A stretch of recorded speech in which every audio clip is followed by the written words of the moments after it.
অনেক সময় এমন হয় যে আমাদের শুভ মানসিকতা, শুভ বিচারে, শুভ কর্মে মানুষ সন্দেহ করেন,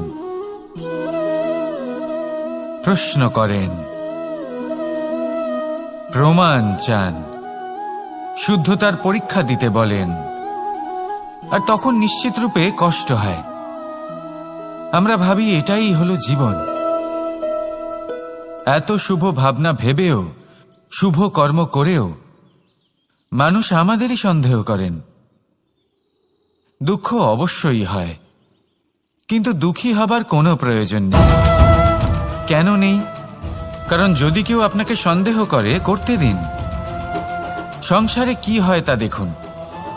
এই সংসারে সোনার শুদ্ধতাকেই পরখ করা হয়, কয়লার কটুতাকে নয়।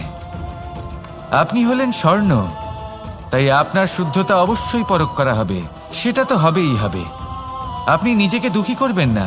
আপনার কর্ম শুধু একটাই, স্বর্ণর মতো উজ্জ্বল থাকা। এই সংসার আপনার ভাবনা, চিন্তা, কর্ম এবং শুদ্ধতার প্রমাণ পেতেই থাকবে। তাই আসুন আর আমার সাথে ভালোবেসে বলুন, রাধা রাধা।